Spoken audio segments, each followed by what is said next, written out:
And so you can see in Vlad, in the back of Vlad's screen where he's got the SDGX, that's in a circle as well. And when we're talking about regeneration and sustainability, a lot of the stuff we're talking about in circular economies is very much around things working in circles and for us to be able to collaborate together. And so the donut's a great way of being able to understand that. And not only is that happening in, there we go, working out which screen I can share. Not only is that happening all over the world, and it is part of a global movement aligned with the Sustainable Development Goals and aligned with the initiatives that are happening with a lot of governments around the world, where we have to have better control over our waste and reuse, reduce our garbage, have more reusable, recyclable, regenerative systems from power through to what we consume on a daily basis. And as people, as yourselves, that are controlling a lot of the capital, a lot of the businesses, and a lot of the narratives that are happening out there, it's our responsibility to be aware of that and to be part of the solution and help reduce the amount of problems that we're having. And so you can see here, Vlad's involved with SDGX, and it's got this lovely circle, and the work that Kate and the Doughnut Economics team have been working around.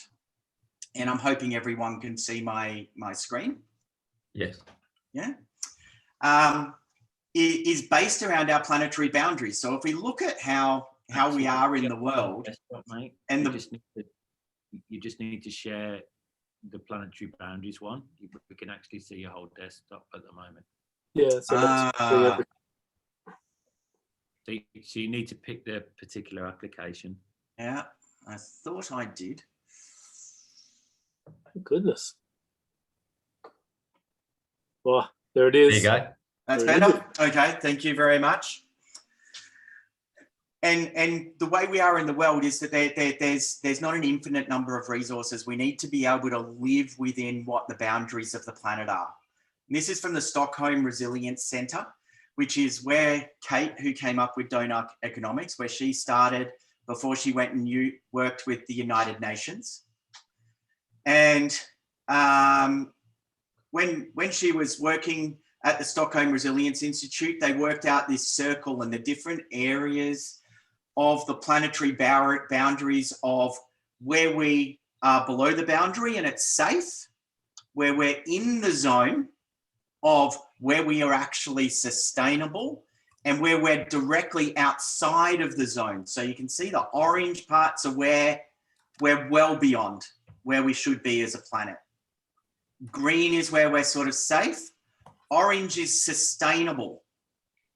So if we're in the green and the orange and or in the orange part, and you can see there's two circles. So you can see there's sort of a donut forming in this area between the area where we're not sustainable and we're going backwards. And there's the donut in here, which is where it is sustainable for us. Now, if we've been operating out in these orange bits and outside the planetary boundaries, outside the world that we live in, we have to have regenerative systems. And they're the ones that add back in so that we can get back to a point where we'll be sustainable. And that's where we're talking about sustainability means that we're not operating in a way that we're dying and destroying everything. And regenerative means we're putting back in to try and get to a point where we'll be able to survive and the planet can survive in the future. There's no use having highly profitable systems if the communities and the systems around them are failing. No use investing in building a new shopping centre when the area around the shopping centre, everybody is unwell, the environment's destroyed, and they're not prospering and they're not thriving. It needs to thrive in balance for everything to be able to live in, to thrive and be in prosperity. And so from this, you can see that we've moved in towards what is the donut. And there's doughuteconomics.org. And this is the Doughnut Economics Action Lab. So when you want to read more about it and look at more about the Doughnut Economics Lab, this is the place to go to. This is where the things are happening.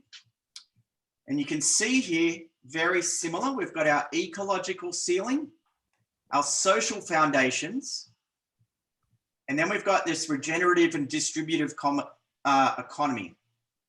And Adam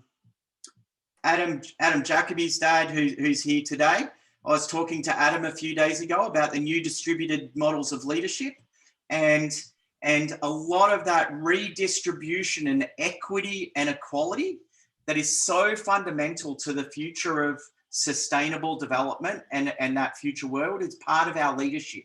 And it's very, very important in our leadership that we're leaders that serve.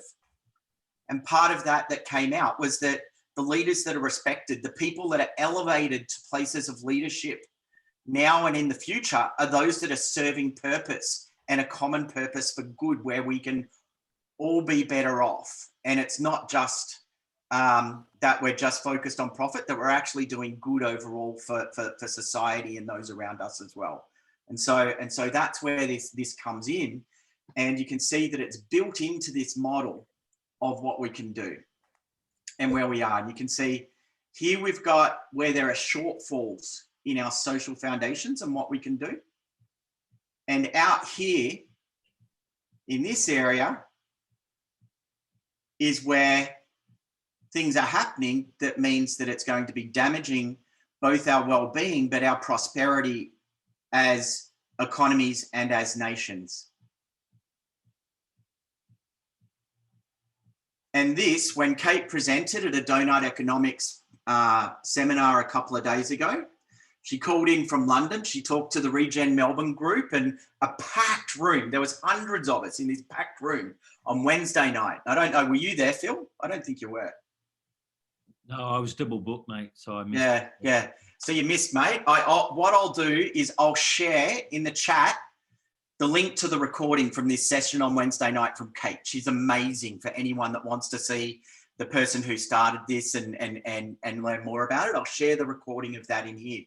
But you can see here, this is where we are in Australia. Now you can see in Malawi, they're well inside the donut as far as their damage that they're doing.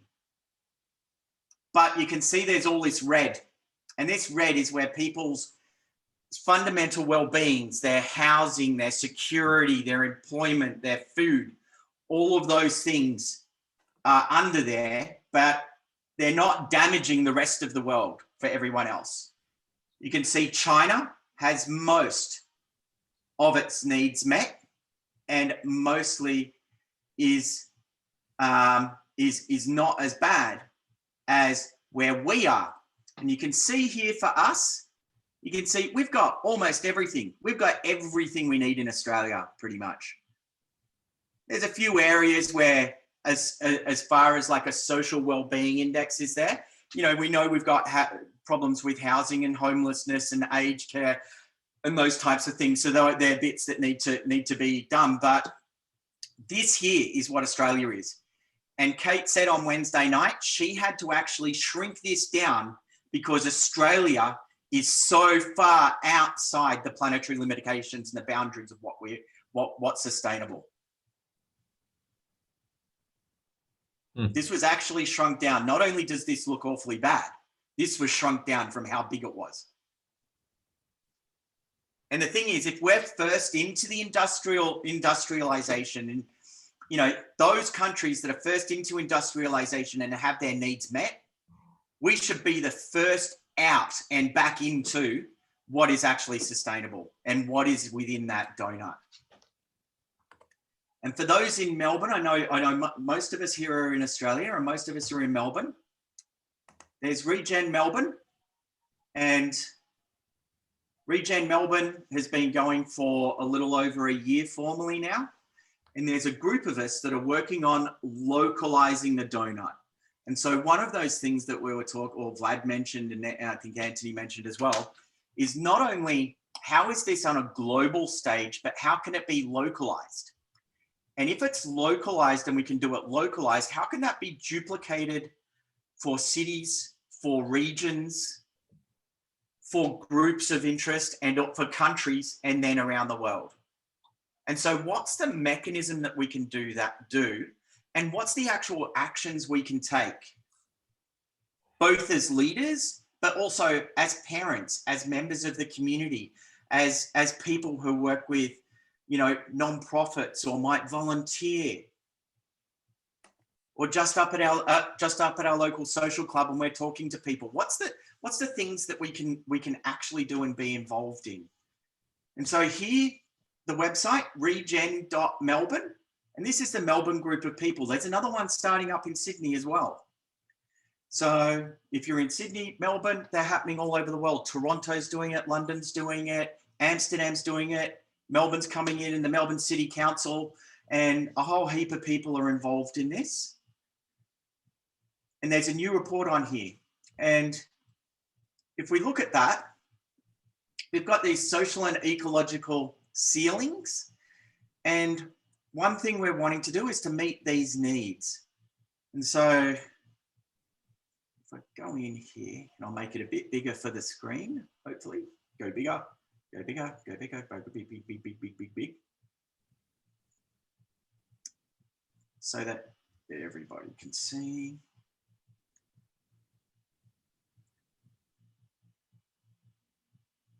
And you can see here that in our real world, there is all of these interrelated that we need for both our own requirements as humans and for us to be well, both mentally, physically, and in our communities.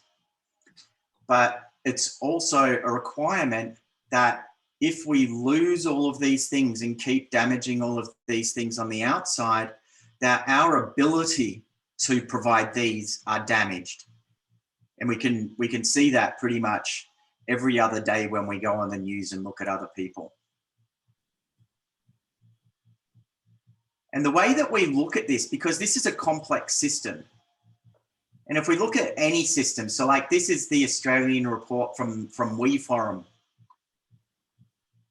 and you can see just one thing on Australia's aging population. You can see there's all these interrelations of things that are needed. Our digital future, all these interrelated systems. Being part of Asia. Our cost of climate change, we can see so many different things. One of them's over here, circular economy, another one's sustainable development, climate change. And you can see how they're very much related with, you know, what is in the donut and how we can function going forward. And the way that it's broken down and the way that we can look at it is both with a local and a global lens. And you have social and ecological. Now, the thing is, we need social and ecological. We need good outcomes for people and planet so that we can have profit and prosperity. They don't work individually. It's just that our 20th century economy was based just on the monetary side, but having a consideration and having an equal consideration of the social and ecological part is where we're going to thrive. And this is it. And so how we can actually thrive as a city and a people so that we can have well-being and where we are on the global lens. And this means we can localize, but we can also then scale up and do it globally. And in what Kate has described and others describe as an actual donut dashboard for the world. And the bits on the outside are our very unfortunately our downfall of the earth and Armageddon. And that's a bit why when you see the visualizations, they're all red, because that's all the bad stuff on the outside where we're all burning down. We've got the green in the inside. And so if we look at what's happened here in Melbourne, there's a number of initiatives that have already happened between the Lord Mayor's Charitable Foundation, City of Melbourne, Government of Victoria, Beyond Zero, Finding Infinity, WWF, Climate and Health Alliance. And you can see these numbers here. And that is the areas of the donut where Melbourne, this is Melbourne, where Melbourne already has policies and initiatives, but they haven't been coordinated, and they've all sort of happened a little bit haphazard. And so what's happening with the coalition through Regen Melbourne and in other cities is that everyone's coming together from the different areas that where they're most focused on and where their specializations are. So just because you don't know everything doesn't mean you can't be part of the area where you have greatest interest and input. And so you can be part of these networks. You can be part of housing, income and work, health, and be part of having that donut coming back in and for us being able to pull that back together. And this is how it's done at a localized level. And we can see on Amsterdam, one of the most progressive cities, is they've got a very similar way that they've done it. They've got all of their initiatives. And so this is a video, I won't play it now, but they've got all of their initiatives that the city of Amsterdam's been doing. And you can see they do the same thing. They draw them into the areas where they're affecting.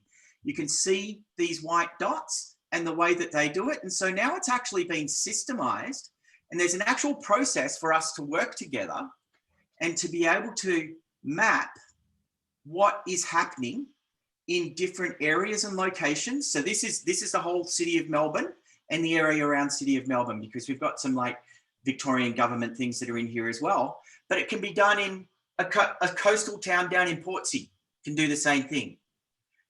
It can be done in states. And so this is very, very scalable and can be done at local level and up. And we can start mapping this out. And once we start mapping it out and we get it a little bit more localized to what our donut is, so you can see it looks the same. But if we go in and we zoom in specifically on this, and there's a big one down here, you can see some of the things that Melbourne has and some of the things we love about Melbourne are highlighted here. And we're talking about things like arts and culture, access to information and housing, that's highlighted in our localized donut as being more important to our local communities, while still engaged in this greater donut. We can localize it, and so it's not completely rigid. We can change it slightly, and some of our First Nations and connections with our First Nations has been very much highlighted in what Melbourne's doing, and you can see that here with healing and reconnecting to country and each other, which is very much a First Nations approach that is being taken. As so much to learn from the First Nations people of Melbourne and Australia. And that's been recognised and highlighted in the way that the localised donut for Melbourne is happening. And so you can see over the last few months, there's been consultation. And so this is an inclusion and bringing together of many voices to be able to work out what's most important. And you can see here, there's a report, I'll give a link off to this, where we've got what's been identified most important to Melbourne in social and environmental foundations, what the guiding principles are,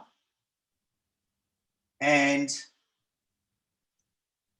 then where our big areas are. And so where we were talking about what we can do to localize and what we can do to then scale it up, it's very much based on this framework that we can then move out from. And there's the rest of the report here, which I'll link to, and we can go and do that. And you can see the process that's been taken, the highly consultative approach that's happened that gives us that end benefit. And so where it comes, and you can see lovely coming back into all of the circles again, coming into our donuts, the importance of jobs and economy as part of that. And so it's not exclusive of business and making profit, it is inclusive of including our social license to operate.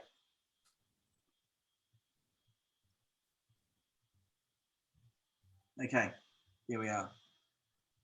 And I'll finish up now. And like I said, I'll have a few of those resources for you to take. But if anyone knows circular economy, Doughnut Economics, the Sustainable Development Goals, behind all of those things, there's data and there's information. Okay? But the problem is the ones for environment or the ones for sustainability or the ones for profit and jobs, the ones for social and mental health, those things are actually sort of disconnected. But you can see in the donut and the way that it's looking at things is we are building in the interconnection that's in there. And if you look at a business and you're looking at profit, you want to see profitability, you see income, less expenses, gives you the profit at the end. If you're looking at mental health well-being or social well-being, it's like happiness, amount of distress gives you the overall well-being. Very, very, very simple things. And all of that interconnection, as you saw on some of those diagrams, all have data related to them.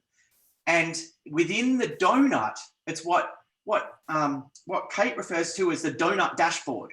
And someone was talking at the table we were at the other night, and he was saying we should have a global map that shows all this red or green or where things are good and how it's affecting us.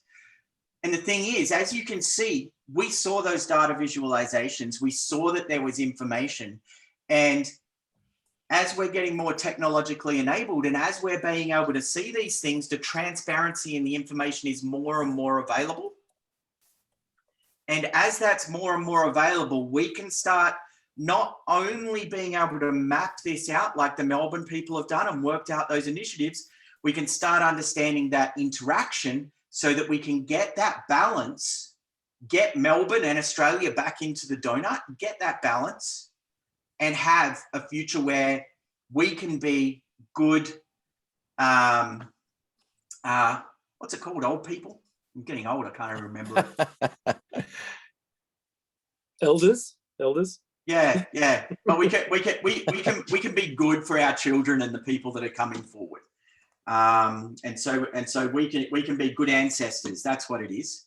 So we can be the good ancestors by putting in our efforts and starting to join all of that up and giving this base and this lever for our kids and the leaders of tomorrow to be able to come through and provide that better future within this framework and this methodology that we can start now.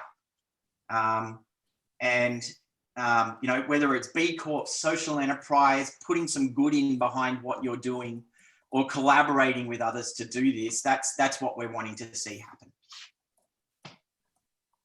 Awesome, really awesome.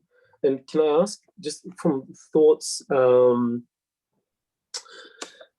terms of, as we break down into the I guess the more granular, you know, so as a group, we're really keen to see how this kind of, you know, all-inclusive, you know, understanding the limits, you know, of our world, but also not leaving anyone behind.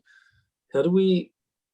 So have you seen examples of where that's translated into more granular, like project type level? Is there conversations around that as well? Because what we'll do straight from this, I'd like to get people's feedback, but then I'd like to drop everyone into some groups to discuss how, as a community, we can implement it, but also as we break into the projects, which we'll talk for a bit later, how do we take that lens onto those? Have you got some examples of that as well?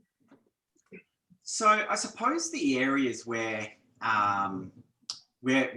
things have advanced most have happened in communities where there's political will.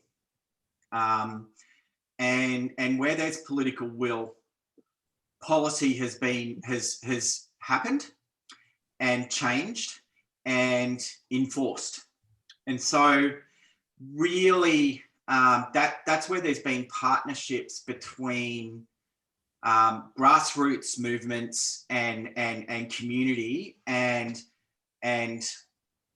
leaders in those areas and the people who are in the political areas. And so that's where things have really happened. And so I think, basic things like universal basic income. There's a city in America that's where the mayor or whatever they are in the city, they had the concept that let's try universal basic income, and it was fairly small. It didn't have to be the whole of America, but it was fairly small. And now everybody in the world is watching this small area in America to see how universal basic income works with them there. In Amsterdam, they haven't taken the whole of Amsterdam and just changed it overnight. They've taken one of the regions of Amsterdam and said, all of the building in this area is going to be sustainable and regenerative and circular in the way that they do their building. And so what they've been able to do is to have these small tests where they've been able to do this. And where we look around the world, in Sweden, for example, they've got like over 60% affordable housing. And they've got all of the, and we look at them and they've got like the best education in the world, the highest results in the world, greatest well-being, all these types of things. Great economic prosperity and well-being. And what's happened there is they've had tests and experiments. And so there's this willingness to say, we're able to test something. If it doesn't work, we've learned, right? We did not fail. We learned that there is something else for us to be able to do here. And as long as there's that willingness to say, yes, we'll test this and we'll experiment this and we'll do this in these small areas, then they take the learnings, they work more and more. And you can see like Sweden that started on this journey 30 years ago, 40, 50 years ago. They've gone through all of these experiments to where they're now in a very, very comfortable place as a country and as a society. Not just in their basic needs being met, but in actually being happy, having good well-being, being connected with their communities and each other. And so it's that acceptance of being able to do that, do those experiments. And if it doesn't work, it's fine. We tried, we learnt. From what we've learned, we're now going to do this and we're going to do better. If we look at how we were operating last century, and Doughnut Economics from Kate, she says it's how to think like a 21st century economist, right? That was her catch cry, always how to think like a 21st century economist. And that's having a bit more complexity and nous in your brain, really, at the end of the day. Because a 20th century economist, we didn't know about these damages. We thought it was limitless. We could just go and get stuff and turn it into things and make money. And then, holy crap, no, that theory wasn't quite right. There's these externalities, these intangibles, they're not really externalities, they're not intangibles. They were just outside our economic theory. And that theory, we need to learn and say, yes, we've learned there's bits of that worked, but there's parts of the economic theory that aren't working. And that's why we need to now learn and put these new experiments into play and make those things happen. And the cities that are doing that, the places that are doing that, they're the ones that are thriving. They're the ones that are doing well. That's awesome. Wow. So Max, I guess and I think that's really quite a lot to to consider too, because as a community, and there are a number of people here who are part of other communities, right? So it's about that inclusion. And I think as a model, what I would love to do now is, as I've just been making quite a few notes as you've been speaking as well, but I think at the core, when we do this breakout, we're going to break out everybody into about 4 groups, right? So it's actually, they're not small groups. They have quite a few people in there. What I would love to for you guys just to brainstorm together and then come back, and then we'll, press record again and record it for everybody and to share it with the broader community, is that, from a community perspective like this, how can we utilize, the Doughnut Economics model, this model to,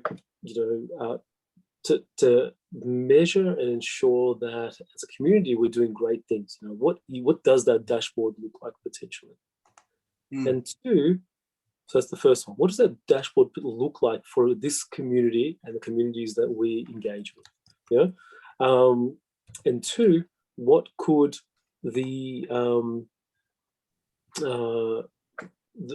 individual projects, so as we break out the projects, how could that be visible, and how can we use that to measure and to share? I think they're the two things that we'd love to, as we break out, for you guys to discuss in smaller teams, and then come back and let's have that discussion amongst each other before we sort of get into, okay, then look at the things that are happening now. How do you participate in those? And also we have a lens to look through. Does that sound like a reasonable approach or a reasonable question? Are there any questions at the moment before we break out into the room? So either put up your hand or just unmute and just ask Max, because we're not rushing. We've got the time. Any questions at all for Max? Feel free to ask. Max, I see a couple of people in the chat have simply said, great presentation, Max, thanks. Awesome, thank you, Max. Well, I tried to keep it short enough. I could go for hours. Yeah, no, I realised, and I really appreciate that. And we're about getting things done, so it's great. Tuong, did you want to ask something? Yeah, just a quick one for you, Max, because obviously you've built a dashboard, and that's what your business is about. So maybe if you can give us a 1-minute spiel as to the process you went about doing that, and then also how it actually works, and the types of organizations that when you do launch, that it would actually be really good for in terms of size, whether it works all the way from small scale to large scale. Just get a bit of a better understanding for that measurement tool that you've got. Okay, very, very quickly, try and be a minute. I might not be a minute, I'm just telling you. 8 years ago, doing fundraising for foundations, discovered that they didn't know about those intangibles and externalities, like mental health, well-being, community, all that sort of stuff. All they could do was raise a heap of money, do service delivery, and if they did 5,000 people and they spent $5 million, they had 5,000 positive impacts, and it was 10 grand each. And that's about how most of the stuff, you look at the UN, the World Bank, any of those ones, they say all of the impact we're having is how many millions of dollars in a certain area and how many people. And it's like, so what worked? Are they better off in this area? Is their mental health better? Is this better? Is that better? How's it affecting the environment? What's those interrelations? Because putting in a well does not make people healthy. Putting in a well is a well installation. If you want them to be better off from having a well, you need to give them a toilet. You need to give them school. You need to give them sanitary products, teachers. They need to be able to farm. There's all these things that is actually making them well by having a well. It's not just the well installation by itself. It's all these other things that have to happen. And that's for you and me and everyone else in the world. It is not just a simple one-figure thing. You need to have those complex interactions. And the wonderful thing is there's more data now available, the data processing available, so that we can understand all of that. And so where we've got all those different frameworks and metrics and standards and indicators, and none of them talk to each other because the only thing we got taught about was financial figures and numbers, we can actually understand that now. AI enables us to take all of the different frameworks, standards, and indicators and understand their relationship to each other. And the data behind them, we can transform all of that data and that information so that we can start understanding the picture of what is the solution? What's those complex, different pieces that are required to actually get that thing to happen, and to be able to map it in real time with the data into dashboards. So we've got the visualizations, we've got the reports, but the awesome thing is the AI can understand cause and effect attribution of the data behind it to then tell us this thing is being affected by that and that. There's a gap here. You need to do that. there's an opportunity to get a better outcome and greater change here. And this bit over here, stop doing it because it's not bloody working. And this is not about money. It's about what is affecting better outcomes and positive change for the problem we're addressing. And if we do that better, we can start solving these problems that are getting worse every year, and it will end up costing us less money and resources because we're getting to the point where over 20% of what we do every day is spent just on humanitarian and social problems. And it's increasing every year. That's 20% of global GDP, and we're not even including China. It's accelerating, and by the time we get to 2030, it's going to be 25%. By the time we get to 2040, it's 1/3. And by the time we get to 2050, if we don't stop this now, by the time we get to 2050, 50% of global GDP will spend just doing treatments of humanitarian and social problems. Not trying to solve the problems, just treating the damage of those problems. And we've got the technology now in these dashboards and the AI that's there that can tell us what the direction is to get to that endpoint that's better. Awesome. Really clear, really clear. And there's a couple of things there is with questions that just came in, I'll just answer them quickly. Yeah. Is our business model is that we charge per project, so that if someone's doing housing for disadvantaged people in Melbourne, that's one project, and we charge a monthly SaaS fee for that project. Generally, our main way out to market is that we work with consulting companies or NFPs or government type organizations. So basically, you've got your service delivery organizations, so like that actually do the work, social environmental type work, or they're running for-profit companies. And they'll have companies that work with them either in funding or advice or accounting or whatever it happens to be. And so they'll be using the platform with their clients in the same way that they use an accounting platform. With SDGX, for example, where they fund lots of projects, so they'd use it to work out which projects are actually having positive impact. You've got charitable funds, equity funds, governments. They'll run thousands of projects at any one point in time across different areas, and we enable them to know what's actually good, what's working, what's not working, so that they can actually have meaningful insights to enable change in people's lives. Yeah. I think there's people's questions. Next, there's a question there from Julie, who's asking, what is integration to net zero emissions target? So behind like a net zero emissions, there's a whole heap of international frameworks and theories around what can get us towards net zero.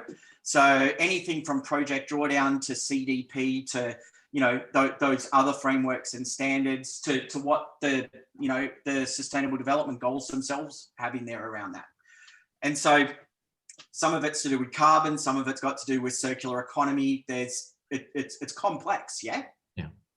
And so what we do in our system is we get all of those different frameworks and standards and the indicators, the metrics, so the data points that come in, and we map them against each other. And we end up with these multi-dimensional relationships of what is most important for what you're doing in your location. So, if it's in Western Victoria, it'll be slightly different to one that's in Eastern Victoria, and that'll be different to one that's in Papua New Guinea, because there's differences there. But the frameworks that people have and the theories behind those from researchers all over the world are similar, but the actual makeup of what's going to work is slightly different. And so we have that relationships between them all.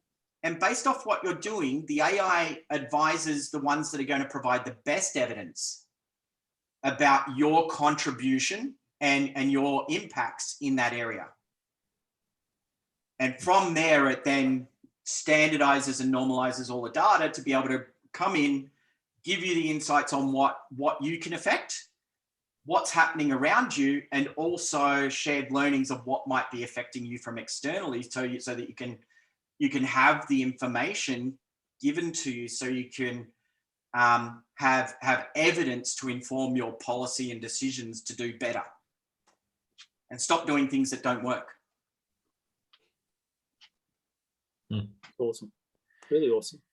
Max, just while you're there, it's probably worth mentioning to you, I don't know who you do and don't know in the group. First of all, thank you. What an awesome presentation, and thank you for the insights. That was really cool.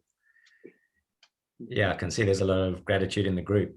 I'm not sure if you have ever met James McGregor, who's in the group today. He's actually a full-fledged member of the Hub. But James runs an organization called Blue Tribe, and they consult to a lot of organizations on how to make their practices more sustainable. He also has, James, I don't know whether it's part of the same business or you're separating it out, but they're bringing a number of startups to life, all heading in the direction of sustainability. So if you haven't already had a chat, I wonder, James, whether your consulting and also some of the new businesses that you're bringing to life may have need to measure what's going on, because obviously Max is a really good person to talk to about the measurement of the impact. Yeah, for sure. I think certainly a lot of stuff we do with local government and state government, because they're obviously looking at this sort of stuff around, even new precincts. We do a lot of work with property developers like Stockland and Mirvac, who are looking at precinct level, master planned communities. So yeah, they might be interested in some of this stuff. So I'm interested. My brain was also going towards how could we take that donut model down to an individual business level, and thinking of the center of the donut instead of being, social connection and housing, etc. As in, if you're looking at what are the needs for a business, there's access to capital and talent and energy and water and natural resources and regulatory, whatever it is in the center of the donut, and what their impact, how you could take that donut economics model and apply it to an individual business as a dashboard for them. Cool. So my mind was going. I wasn't how to do that. I don't know, but yeah. And I like that thinking. Yeah. Thanks, James. And it sounds like it might be well worthwhile catch up outside of the session. And then Max, separately, I don't know if you've met Robin Vesey before. I sort of know the name. On my screen, he's directly below you.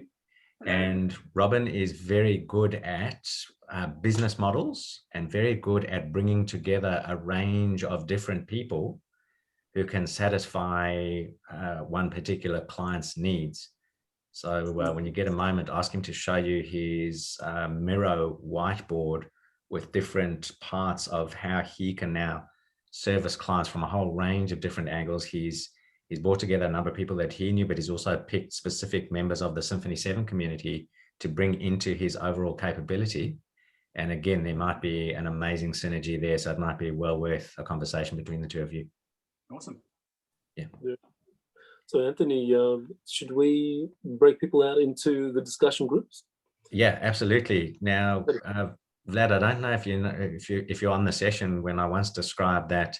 I think we asked the group the most stressful job in the world. Does anyone here know it? The most research shows there's one job that's particularly stressful. The most stressful job in the world. Any guesses? Being a mum. Organising children. Being a mum. Well, being a mum and dad carries great responsibility. Hopefully not too much stress. It's actually an air traffic controller. Air traffic controllers who've got to separate the dots, because if the dots join, there are some very big consequences. I think the second most stressful job in the world is creating the breakout rooms on Zoom. Yes. Lad, I created them as you requested this morning, but you've given me about 32 different instructions between now and now. I haven't actually. Do you want me to do these last two? Can you talk for 30 seconds and I'll make these last two changes? Yeah, I think so. That way, so instead of having more groups, with a number of people that really I'll attended. do it quickly.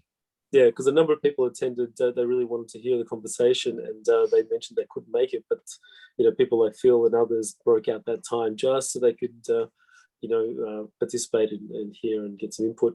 And I know there's a couple of people that are leaving, though. I think Warwick's already said his goodbyes because he came in for a bit.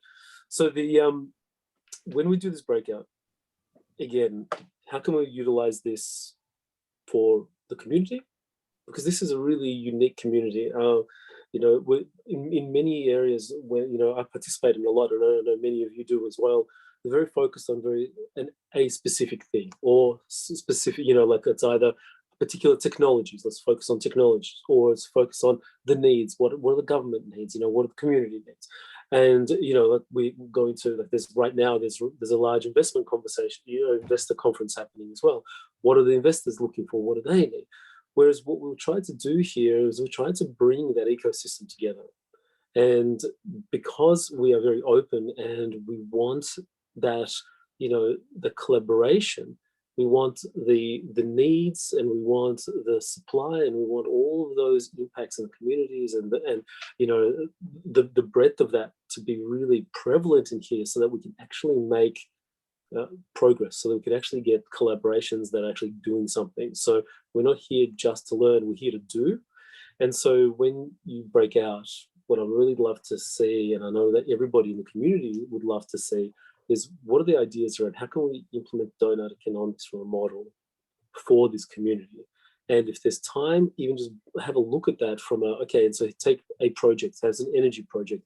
Here's your isgood.ai as a project. Who wants to collaborate? How do they participate? How do they make this work?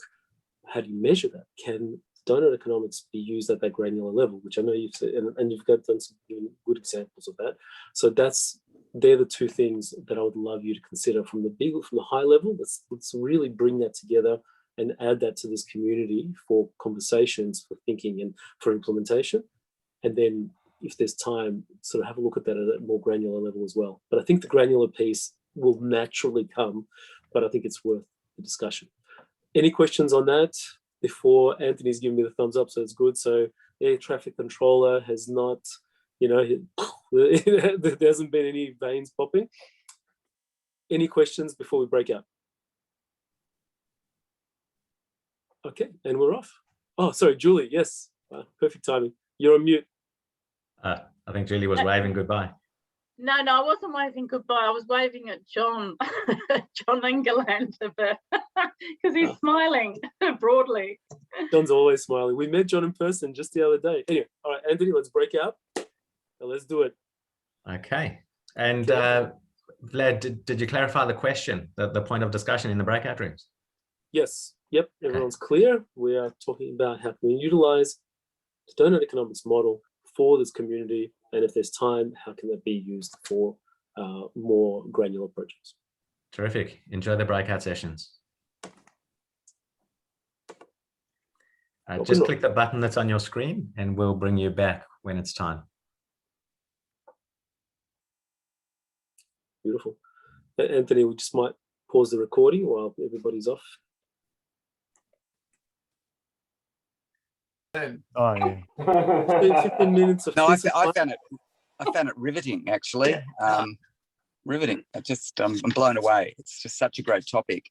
Yeah. But we talked about the third, the third order in terms of 1, 2, 3, in terms of, what really you have an idea or what you want to do, and then beyond that, there's more aspects about it that hopefully moves people. I just want to investigate that a bit further. Awesome. Who else? Feel free. We got pretty much into the big picture stuff. We kept reminding ourselves to come back to the community, but others in the group might want to add to this, but it seemed to me that we really are trying to focus on the big problem. We're sort of, and maybe that is one of the problems that we face, in that there are a lot of people out there who understand the big issue, but how to make it local, how to make it personal. And it's not just about chucking your plastic bottles in the recycling, or there's something deeper at a community level. Yeah, for me, there's a big difference between a big issue and local at scale. Tell me more, Mark. Well, local at scale is me as an individual. So completely different space. You read an article that 650 animals have been abandoned. Everyone goes, oh, that's terrible. You look at a big area, you go, 65,000 abandoned animals. That's the big problem, right? Actually, there isn't 65,000 animals abandoned because no one abandoned 65,000 animals. 65,000 people abandoned one animal.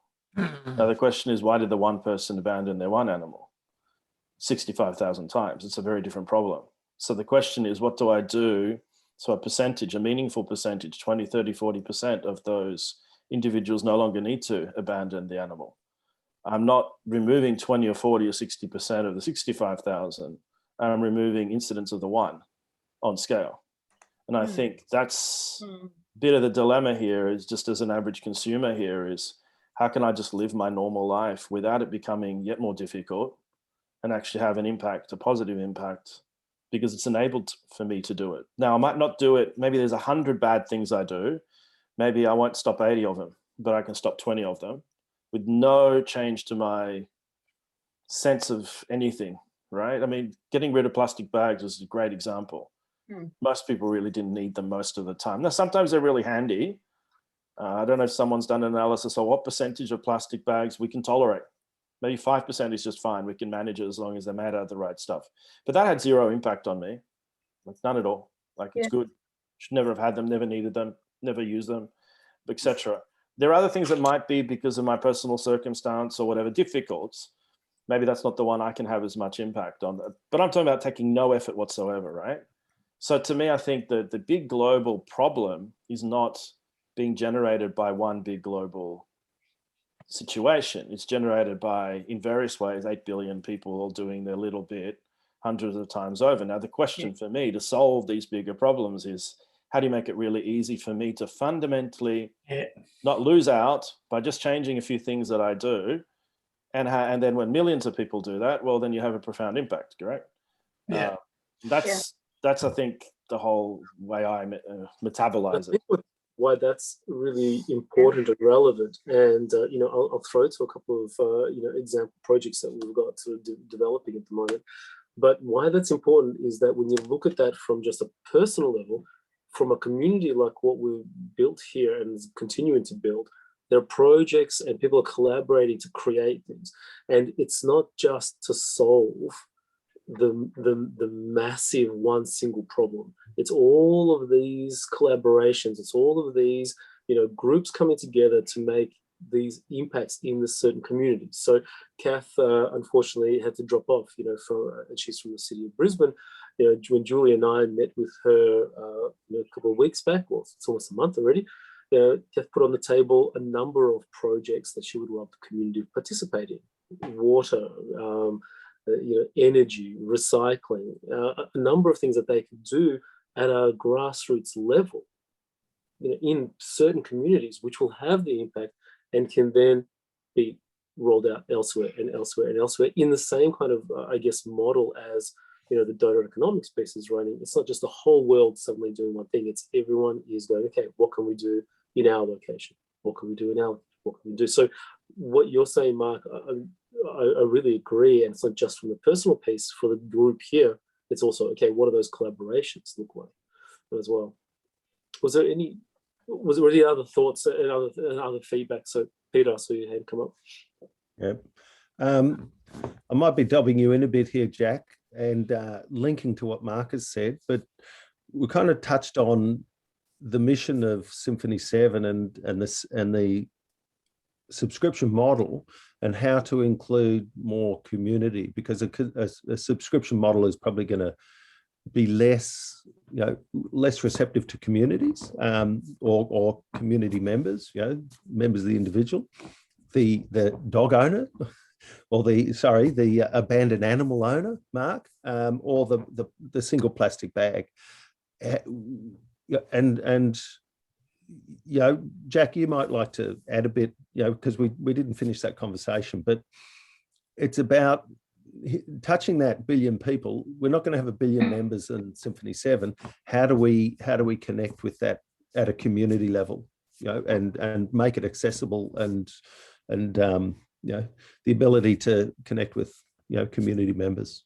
Or is it through members of Symphony7? Don't Don't underestimate the power of an affiliate type model in achieving those sorts of goals. Like, I, as an individual, may not want to become a member. I'm not talking about the organizational, but I may participate in something that I spend money on, that a portion of that money then accrues back from 500 people that are part of a community and pays back as a membership. Just give me something to do. Give me a value-based engagement to do that doesn't come with all of that baggage and complication in my life. Because that's part of it. It's not really, for most people, honestly, it's not just about the money. It's just what carries on and along with it. And you feel bad if you do this and you don't do that, then, you know, it's the classic charity problem, right? But give me a way to do better. Tell me a product to buy that I was going to buy this, give me an alternative choice. Give me an electricity provider that I buy the provider, cut off their cost of sale because I buy on a high emission. They send back $10 for the fact that the lead came that way. There's $10 for you. 1,000 people do that. There's 10 grand for you. Yeah, but the challenge was not at that level, Mark. It was looking at Symphony7 going forward. The pricing or the subscription certainly is a solution for Symphony7, but that's not the objective. The objective for Symphony7 is to change the world. And so what's the best way to change the world?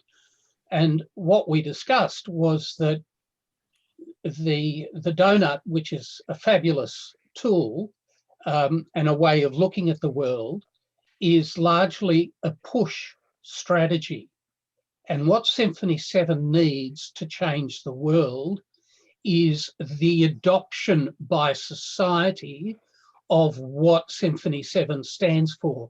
So there becomes a pull element, so that society wants these outcomes, not Symphony7 is pushing these outcomes.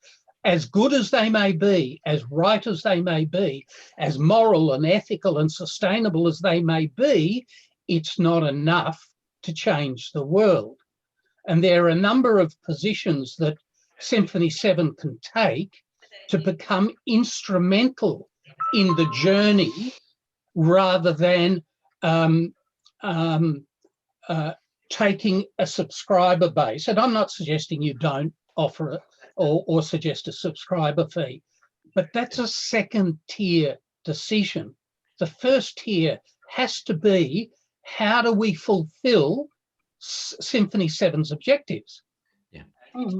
And that's a session in itself, because Doughnut strategy is a fabulous strategy, because helping individual organizations to achieve sustainability is profoundly valuable. And that's great. It's not enough. Yeah. It's not enough. There has to be in society a sense by non-affiliated Symphony7 corporations to say it is in our interest to be sustainable because we will better achieve our objectives. Yeah. And they will do it through the Symphony7 mindset, philosophy, methodologies, yeah, even if they don't share them. And that's how you'll change the world. And that doesn't mean that all the things that are possible through helping corporations and enhancing society aren't valid, because they are. But in my humble opinion, it's not enough.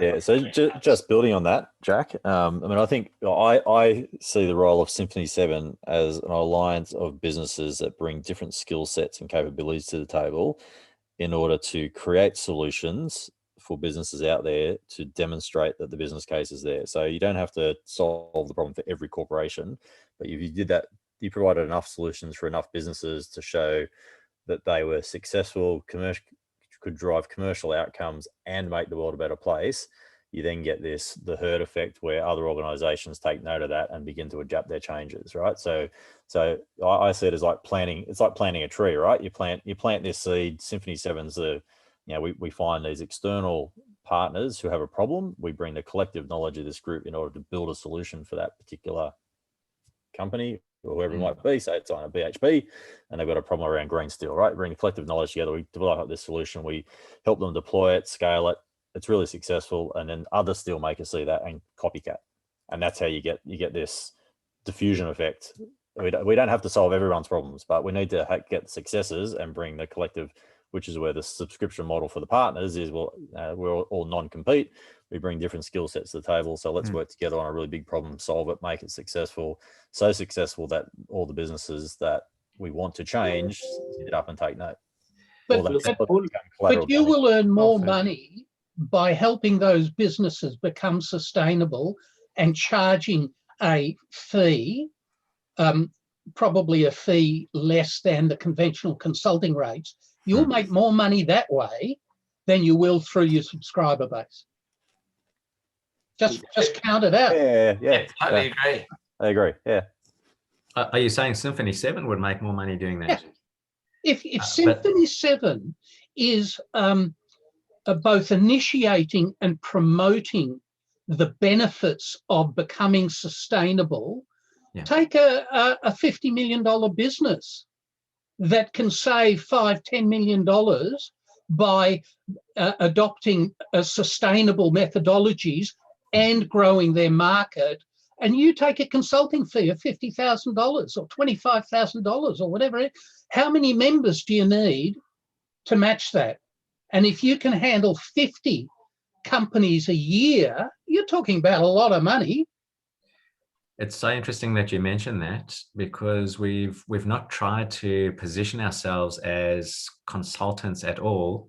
And you raised a great question earlier, and thanks also Mark and James for the comments you've been making, because we're obviously at a point where a little more than a year old now, and we've got some traction, and we've got a community, and there are three large corporations who are now in deep discussions with us around how we might be able to work with them, but also them with us to get involved in this community. So that's pointing in the direction of what you were saying, but we've never seen ourselves as the consultants. And we also know that we will not be able to touch the lives of more than 1 billion people. But what we're trying to do is build the replicable model that allows organizations who are already in the game of the uplift of the environment and who are already doing well in the game of the uplift of humanity, and connect those people with businesses so that humanity and the environment becomes a household conversation, becomes a business-wide conversation. And so our role really is to join the dots and create the framework in which this community can be built, rather than to be the people who go and execute. We're carefully looking for execution partners. We actually discussed how you could do that more effectively.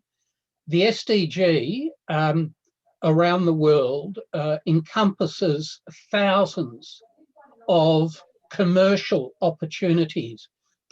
People needing wells dug, people needing temporary housing, and so on and so forth. But there is nobody, to my knowledge, that coordinates what is needed with who can supply it. And when somebody is able to supply it, Symphony7 makes the introduction, creates the opportunity, and takes a very small margin. But you, Symphony7, becomes the center of commercial endeavor for their own objectives in being able to service that huge market, which is estimated at trillions of dollars. So you become central. You then have the ability to impose a specification requirement for any company wanting to play ball in that space. Wow. Is that like a different B Corp signature you're talking about? That is the Symphony7 rules of engagement? Well, you ultimately need to be dictated by the context of the opportunity. And the SDGs play in the space of multiple governments. So you need to understand that. And when you do, you can say, oh, I know a company in New Guinea who can actually produce that product, or in Australia, or in South America, wherever it is. But you're putting together need and opportunity based on the context of that opportunity. and they're not all the same, but you can make sure that anybody that does pitch, anybody that is on your inventory of potential suppliers, satisfies the sustainability requirements in whichever way are appropriate to the companies. So it might be really useful, Jack, as well. So I want to bring Tawab into this conversation, and so I know you're there just checking your emails, so come back in for a sec. So yeah, a running joke. We're having a conversation right now with Tawab, and I don't know a number of the members as well with the work that they do. So Tawab works closely with Matt. They do a lot of work around bringing businesses together and bringing opportunities and stakeholders, governments and the like together to create some of the projects that we have seen. So, you know, the work around wastewater energy, you know, the conversation that Tawab is being brought into at the moment with Australian Ocean Energy Group around some projects we have in WA, which is an introduction that's happening that I'm doing for Tawab at the moment. The battery technology, which is happening on Monday, that conversation. So there's what's important in the work that we're doing, and the why I'm calling out Tawab specifically here is that of the projects that we're looking at, we need to be able to, just like what everyone's saying, have the need. So it's not just I've got a product, where is the problem, but it's actually we have to have in this community very much that donut approach of, you know, who wants it? Jack, you're absolutely right. Where is the pull? Right. So I think what you and Peter were discussing is exactly right. Where is the pull to have what we do together as a community and as a group? You know, having a membership base, which is, you know, a group of people that are all in all the time, pushing and growing and expanding, but also having a much broader network, which is what it is at the moment. It's actually a very large network where people are coming, going, looking and participating. You know, how do we make sure that everyone's included and it's inclusive? And so the reason why I called out Tal was that I'd like you just maybe to comment on, you know, the work that you do, particularly with supporting people with a range of different funding models. You know, what are you seeing as really critical to getting those off the ground when it comes to the different stakeholders? Like take what hydrogen project you're working on, or any of those on the back wall that you've got. What Anthony always talks about, and that's really good, that, you know, the connection of people, you know, like connecting, partnering up, working with different people, different you know, industries. And people ask me what I do. Most of what I've done so far has been like a triangle effect of having academia, industry, and government together. And none of all the projects that we talk about, all this Symphony7, whatever we do, none of it would work if we don't have partnerships, if we don't have these working and getting a lot of different people involved. And Symphony7 bringing, you know, just bringing Emma that day to the lunch, it was amazing. It just created this whole, you know, thing of completely around. We're talking green, but Emma's bringing this female concept of what's doing the protection and equality and all that leads to the donut. And so having all these partnerships is really, really important. And I've been really successful with grants and government and all that, only because I haven't done it. It's because I've got so many different people involved, and I've got so many people coming together to do it. None of it could happen with me. And I always use a little thing. This is an example. I don't know if anyone watches Robot Wars. I know this is really it's silly, but in Robot Wars, they got groups of people coming along and create a robot, and then they have a fight, and whose robot's the best. And, you know, he had a group of girls, a group of guys. There was one guy, he'd been working on it for 15 years by himself. He had this massive robot. He brought it in, and it was huge. And like even the small robot smashed it. When I say smashed, he had too many problems because he had to control it, he had to repair it, he had to service it, he had to think about where it's strategy, everything. So most robot teams have 5 people on their team, 5 to 6 people. This guy was one. He had the biggest robot, and yet you failed miserably, and he's been working for 15 years. And he had but because there was no partnership, he wasn't working with him. And what makes Symphony7 so really important and really good is that we've got all these different people from so many different places coming in. It's going to success. And Jack, to what it's going to do is, and what Mike said is, it's going to sort of seep out into the industry because of all our connections. I've got 10 connections. Vlad's got 20. Anthony's got like 3 million. So all this, it just seeps out into the industry. And because I'm so driven now by people like Max, who talks about the of the psychology of understanding the physicality, the mentally of effect of what all this does, we now have stronger beliefs, and we'll preach it out into the community more and become, and make it bigger and bigger. So the thing is, it's just this partnerships for me is the biggest strength, and that's what Symphony7, is great, and from different areas. Sorry, Vlad, I hope I don't go too far. Cool. And I think one of the things that's important too is that after this, you need to make sure that if you haven't already met Troy, it's a conversation that you guys really should have. So Troy is also very active in the space. He's currently sitting in Mexico, living the dream, the nomad life. And so, but what I'll do is I'll just call it out for you guys to meet and have that conversation as one that would probably be really beneficial going forward. And I'm working with Troy also on getting projects up as well. And one thing, sorry, Vlad, that I've been in so many different meetings with government and universities, all of them, the SVs, the whole lot you talk about, and none of them have talked what Max is talked about, and what Max has talked about is absolutely beautiful. And I applaud you, Max. And I know we're meeting up next week, so I'm looking even more forward to an extra coffee for you now. So to be mindful of everyone's time, we were thinking of doing another breakout, and the focus on this breakout was actually just to really give everyone a chance to put on the table some of the things that they're working on, that they are either challenge that they are trying to solve, a market that they're trying to crack, or a relationship that they're trying to build.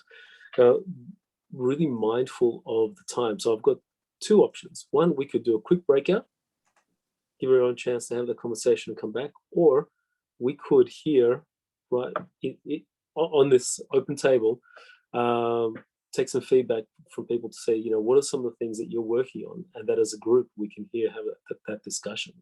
Would people be happy to have that here with the group instead of the breakout? Yeah.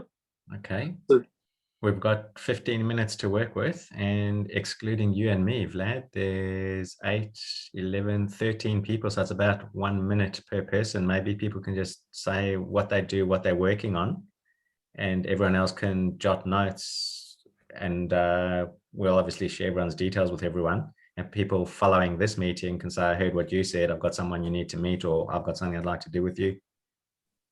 That'd be great. Could that work? And we'll share this as well with the broader community. And not to mention we'll wrap this up into bringing some of the conversations that you're having and some things you're working on into the broader projects and things that have been kicked off, so that we'll share as well. Okay, great. So Vlad, that will bring to play the 30-second pitch. You've got precisely 30 seconds to describe what you're up to, and 30 more seconds to hear from other people who might want to connect with whom. And this is the dinger. When you hear the dinger, you have to stop wherever you're up to, because we'll move to the next person. That's even worse than the air traffic controller. I know, it's Anthony's living on the edge of his seat because I keep shifting things around today. Team, should we try and do that for everyone, or should we give half of the people 2 minutes and then we'll resume at the next session with the remainder? And by the way, we'll publish the date of the next session on Monday, so everyone will have advance notice, 4 weeks. I'm happy to give up my slot. Oh, let's just hear other people. Yeah, just put up your hand if you want to put something on the table straight up. Let's get started. Don't be shy. Anthony's got the timer. First hand up. I'll go. John, go for it. Sorry, Mark, you please. Go, Tom. All right. A large tech startup in Australia is looking to actually invest a lot more money into actually social programs. We don't know what that potentially looks like, but what we're trying to do is get in front of them right now through a connection to actually help build out what co-working looks like for not-for-profits and social enterprises to sit with them in Sydney. So that's a really interesting one that looks at promoting and bringing together different communities that are doing really exceptional work. They've got the resources, they want to actually pour some back into the community. Putting that one out there, don't know what it looks like at this point, early days in terms of conversation, super early days in terms of conversation, but that could be one that we might be looking to get some help and some support on. And Tuong, your organization helps other organizations work out what exactly are their customers looking for, and based on that, what do we need to design as products and services to make the glove fit the hand? Yeah, in a commercial context, in a social context, communities, citizens, what their needs are to design it, the services, services, programs, and environment that will meet those needs. Thanks for sharing. Awesome. Go ahead, Mark. Oh, look, I'm just new to this. I just wanted to really say thank you to everyone. I've enjoyed the discussion. I sit in the capital, venture capital, business building side of the world.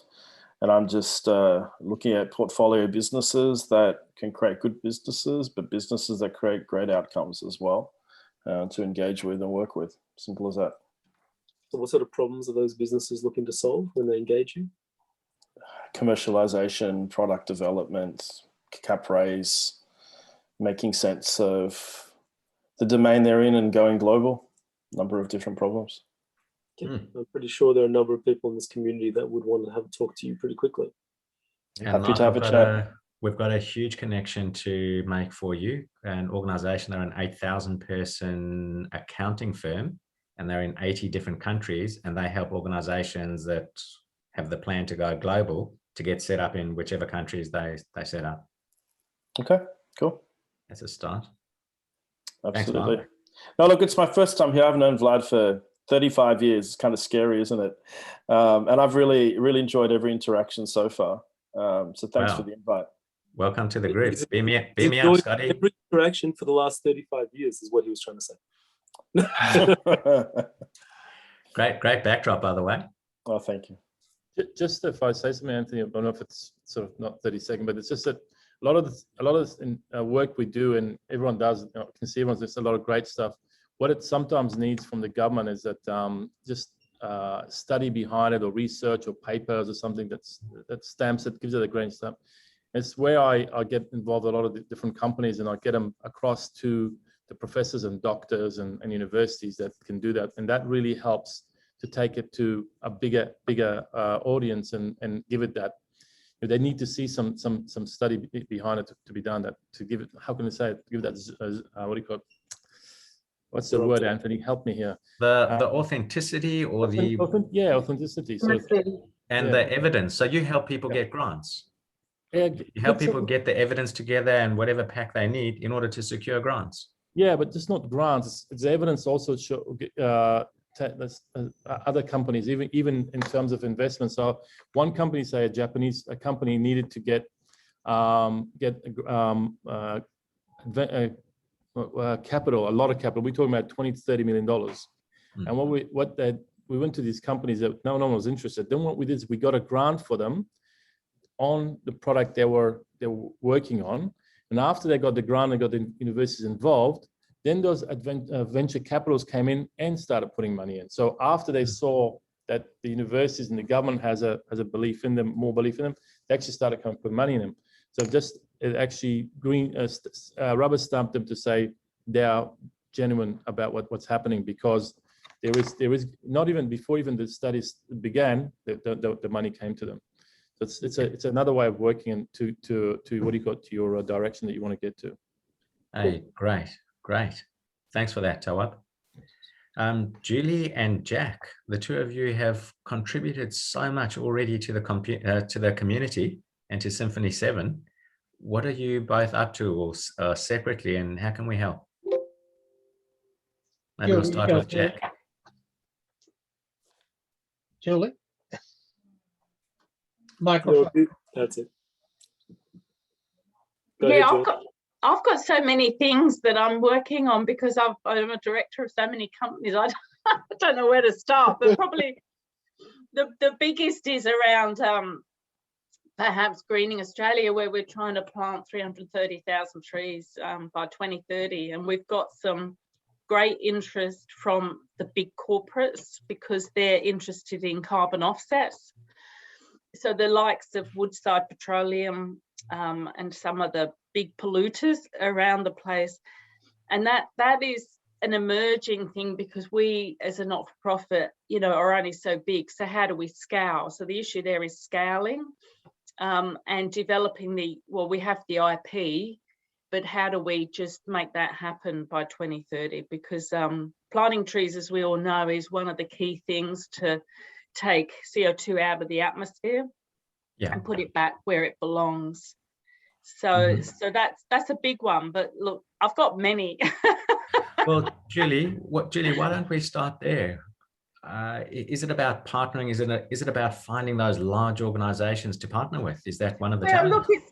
Look, the thing is the weird thing at the moment, because I don't know whether it's COVID or CO2 or, you know, pollution around the world, but we've got interest. It's the delivery model, because we can't keep doing it the way we've done it traditionally. So we need to scale. And there's a couple of key ingredients there which we're looking at. One is the limiting supply of seed. So in order to plant trees, you need seed. So we've got some strategies around having a seed production area. We've got one over in WA. We've got one in Badgerys Creek that's funded by the government, but we need more of that. So it's scaling of that. Another partner is AstraZeneca. You know, we all know about AstraZeneca. They've got the similar problem. Their shareholders are saying to them, hey, you know, what are you doing about your climate emissions? So we've got a whole bunch of cash from them to partly plant the trees as well. So it's not so much the partners seem to be out there. It's this that we've got some limiting supply issues. So even though we've got a lot of land, you know, we're trying to work on the IP about where do you plant the trees in order to get the best carbon output. So these are big problems that we're trying to solve. So it's a bit like we want to try and, you know, like disrupt the environmental sector. We can't keep doing what we're doing. So what's the disruption that we need? Where other sectors have been disrupted, this needs to be disrupted. Julie, I know there's someone in the room who knows a lot about business models. I can tell because he's made numerous suggestions about it. He's in this hub session, and on my screen, he's sitting right next to you. It's actually Jack Jacoby. And we also know you asked about scaling. Craig Taplin. Have you met Craig? No, I don't believe so. He's a respected member of the Symphony7 community. He's a member of the Professional Services Hub. He's a former head of HR for a fairly large global division of ANZ. And he's personally been responsible for about $250,000 of commercial opportunities being spun to various members of the Symphony7 community. He's an outright expert when it comes to scaling, all the way from vision to strategy to execution. He's very, very good at the whole scaling question. And then separately, in terms of supply chain, Paul Woods is really, really good. His understanding of supply chain is right on the money. And I suspect that both of those gentlemen would be happy to spend some time with you, ask questions around what's going on inside of Greening Australia and help to brainstorm some answers. Thank you. Is there anyone else in the group that may have something to contribute, something I may have missed? Robin's got his hand up a few times. Yep. So Robin, have a chat as well. I've got a different model for that, but yeah, I was going to say I'd like to have a chat also, as well. We do a lot of work with New South Wales government around scaling environmental outcomes, particularly through a net zero plan. Yeah. Okay. Wow. Yeah. Isn't it amazing what can happen when we have a discussion like this? and these people have been sitting in the room with you for an hour and 55 minutes, Julie. I'll put my email in the chat. We'll share. Matt's been trying to say something for a while as well. So just a couple of questions, Julie. Have you looked at accessing like community nurseries for this type of thing? Like, for instance, just near me, I know there's a couple that specialise in native plants. Yeah, it's the scale is the issue. It's the volume. We've actually, Greening's actually had nurseries within our portfolio, and we've been shutting them down because they're just not productive enough. We need big scale, I mean big scale. Yeah, that's right. And where does plantation trees come into the conversation? Does it come it's not. Yeah, it's not so much plantations as for cutting wood. It's plantations for the carbon credits. Yeah. No, I get that. I'm just wondering whether Kimberly Clark might be a good conversation for you to talk to. Yeah. I mean, we've got drone technology. You know, we're very good at the on land stuff. Yeah. It's just the enormity of it. Yeah, I'm thinking as a support thing, given that they're one of the few tall paper suppliers in the world that do tend to go more plantation. Okay. Yeah, as opposed to just how to say their accreditation is much better than most of the industry in terms of where their paper is actually coming from. So yeah. I was just going to say that I know there's probably quite a few comments, and it's probably time for us to just bring our session to just a soft close. If people want to keep talking, sharing, that's not a problem, but I think we need to be quite mindful of people's time. One thing I would say that we see a lot is that the conversations that happen with the community outside is really, really vibrant. Those conversations are vibrant, and please, just because you haven't had a chance to say or comment or put the sort of thing that you'd like to work on here on the table, feel free to either do it straight through, emails or the LinkedIn group. If you haven't joined, jump on. There's, we've got I know a number of people have been putting forward things that they'd like to work on, and calling for those interested. Feel free to join, jump on, be part of that conversation. Anthony? I also, like you, really want to thank everyone. I really appreciate, Max, you sharing your time and your knowledge this morning with the session on the Doughnut economy. That was just absolutely awesome. Thank you so much for your generosity. And thanks to everybody else for making the time. The next session is, in fact, May the 27th. I know we'll have conversations between now and then, but the next official session is May the 27th, and we'll send you a calendar invitation really shortly. What a fruitful session. Jack, I'm going to stay on. I know Vlad is going to stay on, and anyone else who would like to continue the chat, please do. But in terms of the session, the official end time is now. If you need to leave to get to something else, please feel free. And thank you to everybody. And again, Max, awesome. Really, really awesome. Thanks, Max. Thanks, Vlad. That's great. Yeah, so don't feel too rushed. So Peter, I know, Tong, Peter, I know you had a couple of questions you wanted to ask as well. You lifted your hand up a few times. Was there something that you wanted to say? Well, thanks, Vlad. Thanks, Anthony. Julie, I've got, I think I'm looking out over about 40 acres of Indigenous trees. So lots of them have seeds. Yeah. Well, that's good. Yeah. So I'm not sure that it may not be on the scale you're after, but they're there. They have seeds, and I'm planting 3,000 trees in the next few weeks. So we're kind of on track. Peter, this might sound like a joke, but it's not. It's a serious question. Is that a highly technical process, or is it foreseeable that if we have enough advance notice, some of us could actually come out and do a working bee to help plant trees? I don't know the technology involved in collecting seeds. Julie might know more about that. Yeah. I haven't collected seeds other than what I've shaken out of the trees. So no technology there. The planting of the trees is not a lot of technology. I need to put some fences up to protect them from wallabies, wildlife, etc. So there's the hard work before the trees go in. And then is there a physical digging of small holes to put the seeds in? Yes. There's. You put a little hole. You pop. Would you be happy to have some people come out and help? Yeah, absolutely. Yeah.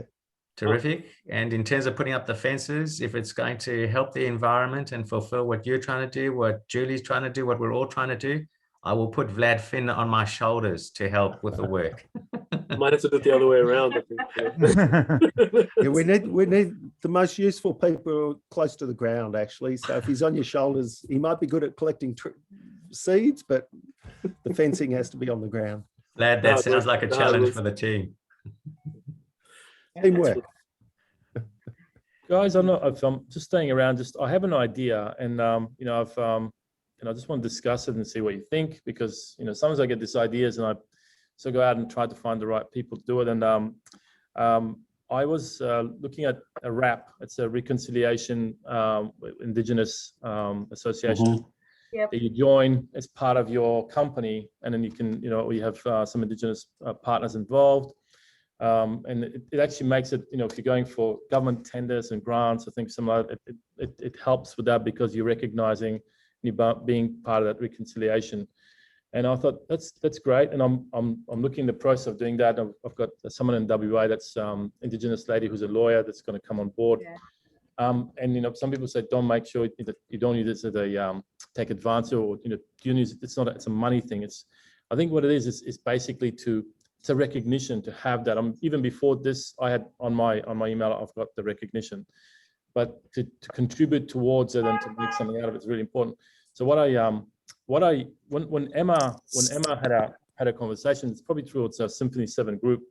Emma did that talk, and how we can help with Emma was that I spoke to her, so why can't we have companies to have the same sort of set up the Inequality Institute in the logo is a sort of system where people will actually pay to have and to be part of, and that will and because then you engage with them, then these companies are aware of it, the inequality and the protection and that. So Emma becomes, this Inequality Institute becomes a household name, and the government gets involved more, because now the government has to give lenience a bit more towards the companies that have a lenient towards this area. It's just a mind bubble that went through, and I spoke to Emma, and she was pretty happy about it. But I just want to see what you guys think. Sorry.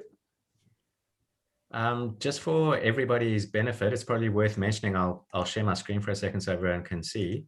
Is my screen coming through? Can everyone see it? Yeah.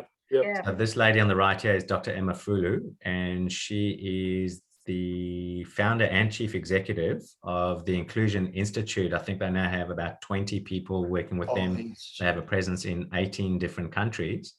And here's a 10-year-old young lady who was actually interviewing Emma at the session.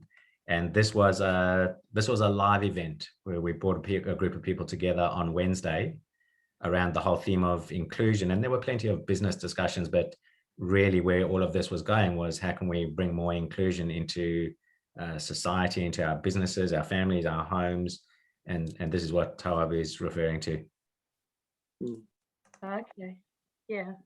So just with a RAP, Greening Australia have a RAP, a Reconciliation Action Plan, and just interestingly, with the seed collection, we have a lot of Indigenous people that help us with that, particularly in WA, because that's where, you know, the mining companies need to regenerate the land after their mining operations. So that RAP is really important for us across the whole of Australia to work with local Indigenous people.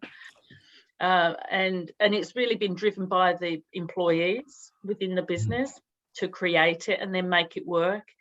And then when we as a board go off to meet various people, you know, we would meet with the Indigenous people and we would have smoking ceremonies and all sorts of stuff. So it's very embedded in greening, because it's sort of part of what we do. And really, I mean, they get it. You know, the Indigenous people, we just need to listen to them a lot more, because we're the ones that have stuffed it up. Yeah. Why wouldn't Symphony7 establish an international RAP methodology? I mean, every Indigenous group in every country is different. However, their love of land is universal. and become the enabler, where we have an international RAP forum where representatives of each RAP community can help manage an international platform, but organised through Symphony7. That's full of ideas. Yeah, wow. I'm old, I need to get them out before it's too late. That's terrific. I think it's a great idea because we're working on we're talking about a Indigenous area where we do special farming to help them farm better. And then in terms of what they work on, like in Portland, we're talking about right now. But when we spoke about setting that up, it's once we finish setting that up, or once it starts and get it right, then we go to the United Nations to copy that, like places like Brazil, because it's supposed to be a small farm but very high growth, really effective, and give protein, vegetables, a whole array of products. So what we talked about is doing that and then going to UN to take it to the next step. And this is why not? The Symphony7 can take this from there to to the world. I think. But the other dimension of that, Toa, is that the RAP requirement is embedded across a number of SDG categories. So it's totally consistent with what Symphony7 is trying to do.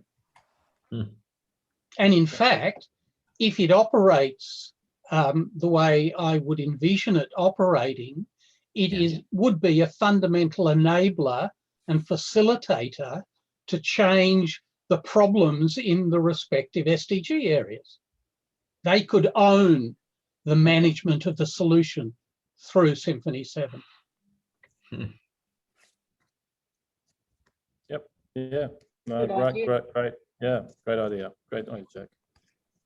Definitely. And that goes like things like the Equality Institute could help push that into. It's only 20 countries, but so many countries really need this. I mean, this equality is so important, and it's so should be so embedded in our life, because that's what gives us the yin and yang. So far we've had one side, and where the world is maybe because we've just had such an uneven area, and so let's make it more to the center, being uneven, just not being centered.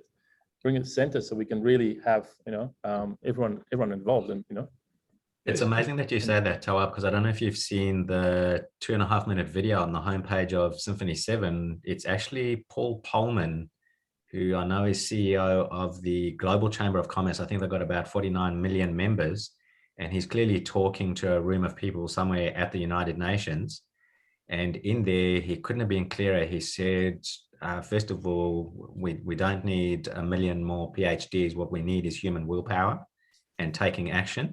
And the other thing which really grabbed my attention was he said, if we go really hard after gender equality and after climate impact, if we solve those two problems, all the other sustainable development goals will be much, much easier to achieve. Yeah. It was certainly Emma's point, wasn't it, on Wednesday, that the equality issue is the core. Without the quality issue, you're not going to meet the other SDGs. Yeah, and forgive me if I'm oversimplifying, but in my mind, I just think, are we going to empower 50% of the world's population to go after the world's biggest challenges? Or are we going to open the door for 100% of the population to go after the problems? I know which answer is going to yield a better outcome. Simple as that, Anthony, absolutely. Yeah, so yeah, with delight, I say we've got work to do. There is one other thing. I think since we're having this little bit of fireside chat, Robin, I was going to open the floor to you about one of the posts that we had in the LinkedIn group, and your question was, "Who's in?" Do you know which one I'm referring to? To Elon Musk's challenge. Yeah. Do you want to? What are your thoughts on that? So let's go. We can't have this conversation without at least touching on that one. Yeah, so for those who didn't see the post, it's Elon Musk's put up $100-something million challenge for any group that can solve carbon emission issues. And yeah, so I put it out on LinkedIn to say who's in to try and solve it. And there's a number of the initiatives we've talked about today, I think could be good candidates. If we put them all together, if we start to group them, yeah, as a cohesive picture, I think we could be good candidates for doing that. So planting trees. So planting trees would be a really good one, combined with Ian Jones's technology to take carbon out of the atmosphere. I had an idea a few years ago of reforest, which was to borrow everybody's paddocks that are currently bare and replant them using AI to plan the build, and humans and drones collectively to do the planting and harvesting if we do a combination of trees plus food bearing. But ultimately that's only half the solution. The other half, because so much CO2 is created other than through the ability of the forests to absorb, and that is the consumption. So if Symphony7 said, we will establish an accreditation for organizations, and those organizations that have a 5-star, just like on your fridge, a 5-star accreditation are the organizations that we encourage consumers to support. Yeah. And those organizations that have no accreditation, we encourage consumers not to support.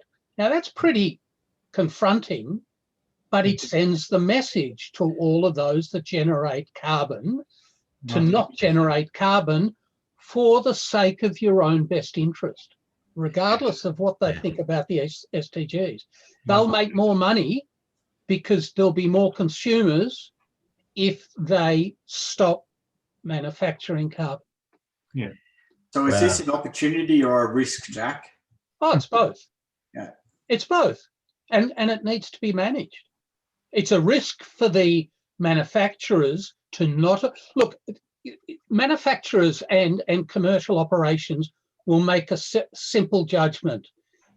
Do we benefit more by producing carbon or benefit more by not? It's as simple as that. And if you punish them for producing, they will stop producing at a particular point. Or society pulls them up. Sorry? So society pulls them up. Absolutely. Yeah. It's demand-driven. Love it. And Jack, the way you're speaking, it's so aligned with my vote. The population speaks. Well, yes, coincidentally. Yeah. For everyone else's benefit, my vote is disrupting politics on a global scale, founded by Adam Jacoby, Jack's son. In favor of a purer form of democracy underpinned by blockchain, where if you use the MyVote platform to get into whichever house or seat you get into, you're contractually obliged to use the platform, which compels you to go out to your electorate every 4 weeks with key questions rather than every 4 years. And Jack, I really love the way you're speaking there, because I remember interviewing Adam up the top of Eureka Tower with 50 business owners and CEOs at the lunch. This was a couple of years ago. And when I asked him, what happens if you use the MyVote platform to get in, but then you don't do what you say? He said, well, it's simple. It's in the contract. You get fined $1 million Australian every time you break a promise. Whether or not that's legally enforceable or not is not the issue. You don't want to be any politician that keeps appearing on the front of the Age and the Fin Review because you got fined another $1 million by an organization that's full of integrity. And actually people interrupted his talk at that point and gave him a standing ovation in the middle of his talk. At that lunch, did he eat his vegetables? I can't remember, but we've got video footage. I can check. Good, please, thank you. I doubt it, by the way, but anyway. But what you're saying makes so much sense. If the population was educated enough and had a way of having a voice, the general population could make these decisions. But if you analyse how we got to this point, it's because society didn't care enough, because the negatives were too far away and they weren't personal. Yeah. We can change that. We can make it immediate. We can say it's in your interest, and we have to be able to prove it. So when you go to business, you actually need to give them an algorithm for improving their whatever their objectives is. It's either capital growth, sales, or dividend, one or the other, net profit. So that's what they feel like you're opening the floor for Max to say something there. I have this feeling that it's almost like the segue for Max to go, and yeah, Max, you've got the means of measuring this, and you can create the dashboard. We've been working on those algorithms for 8 years, and we can do that. And that's why the Doughnut's so fantastic. But Symphony7 has to have the entire picture. You can't have just a part of the picture. Yeah, that's really Jack, if we had unlimited resources and completely unlimited funding, we could prioritize and go after all the things that you've mentioned. What I know is that as we create the financial stability of the organization, it gives us the freedom, and I think this probably applies for everyone. As we create the revenue, the cash flow, and the profit, that gives us the resources and the time to go after additional initiatives. I think a big opportunity and positive challenge for us at Symphony7 is to work out what does the big picture look like, and then work out what do we need to focus on right now to make the whole journey sustainable. Therefore, you need a mission statement that is clear and agreed. And it can't be a complicated mission statement, because what you're there to do is quite simple in concept. It is to save the world and the people within it. It's as simple as that. And therefore, everything that you do has to contribute in one form or another to that very simple vision, to that simple mission. But you need to also create a vision, say 5 years. How do you think you will be? How do you see yourself delivering that mission in 5 years? Now, that's the challenge. The mission's simple. Yeah. Relatively. Jack, I suspect that you and I are geographically not all that far from each other. I would be super grateful if I could actually catch up with you and expand on some of the things you've been suggesting. Where are you, Anthony? Southeastern suburbs of Melbourne. Oh, piece of piss. Yeah. Look, send me an email and we'll set up something and we'll have a coffee together and whatever. Amazing. Before we drop very grateful. With Troy, he must be pretty late in the evening. Troy, are you still there in the US? Yeah. Any comments? Yeah, I'm here. I think it's 12. No, it's there. So 9 here. 9 at night. 9 last night. Mexico. Yeah. Yes, Mexico. Mexico. Wow. I've